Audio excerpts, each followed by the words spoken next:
Not feeling so well? Think you broke a bone? Then there's a conversation you need to have right away about your next pro wrestling booking.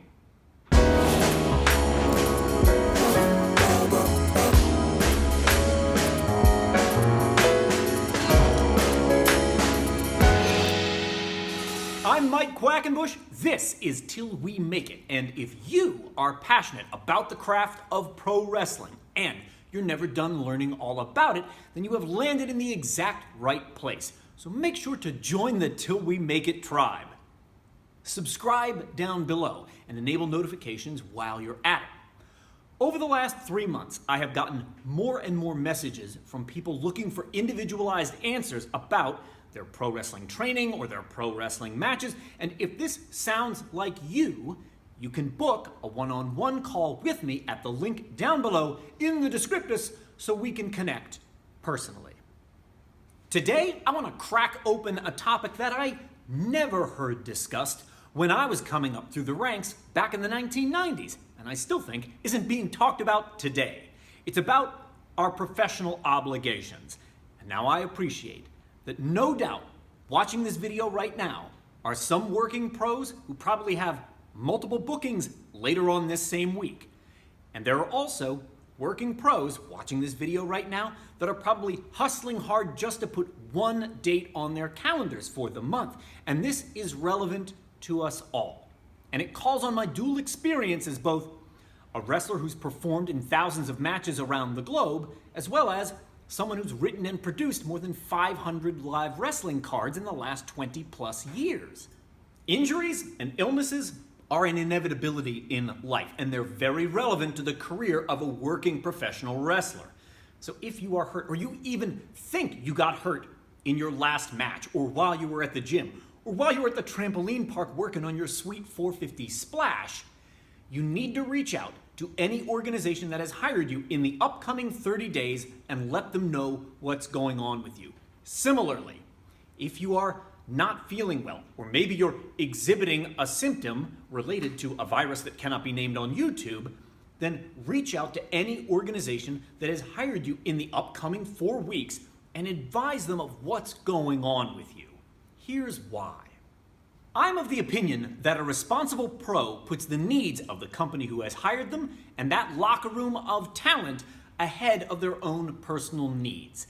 And by calling them in advance to alert them that your status may now be questionable for the upcoming event, allows them the maximum amount of time possible to prepare a contingency. And what might that contingency plan look like? They might concoct a plan B to move you into a non-physical segment. So if it turns out that you are injured, you might only deliver a promo, or might be involved in something that won't jeopardize your ability to recover from the injury. Or maybe they put together a plan C. If you're unable to appear at the event due to an illness, they can have someone ready to take your place well in advance. They won't be scrambling at the last minute trying to come up with a contingency plan under the pressure of a fast approaching event, because you had the forethought and professionalism to advise them as far in advance as you possibly could. It's entirely possible that an organization could choose to rearrange their card completely once they've been advised of your questionable status. That way, they can course correct the marketing messages that are going out to ensure that they don't fail to deliver what's been advertised come the day of the event, and then they end up with angry paying customers. But regardless of what the end scenario is, you taking the time to alert them in advance enables that promoter, that booker, that writing team to put a contingency plan in place and feel prepared.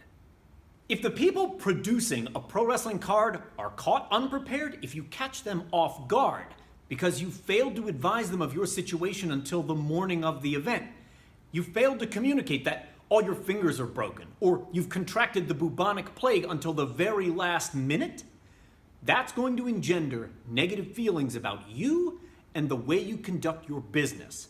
So help them to be prepared by reaching out and communicating information about your status to them as soon as possible.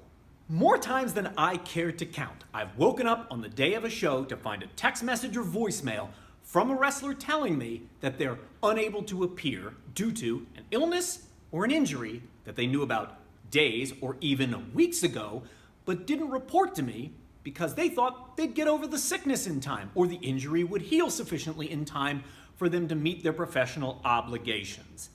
And this always throws my show day into complete disarray.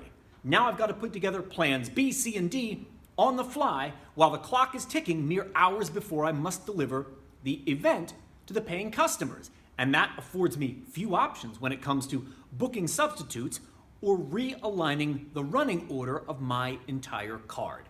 And I don't mind telling you, in every case where I've had a wrestler pull that with me, that ended up being someone I couldn't wait to drop from my roster, because I don't think that practice is only inconsiderate, which it is.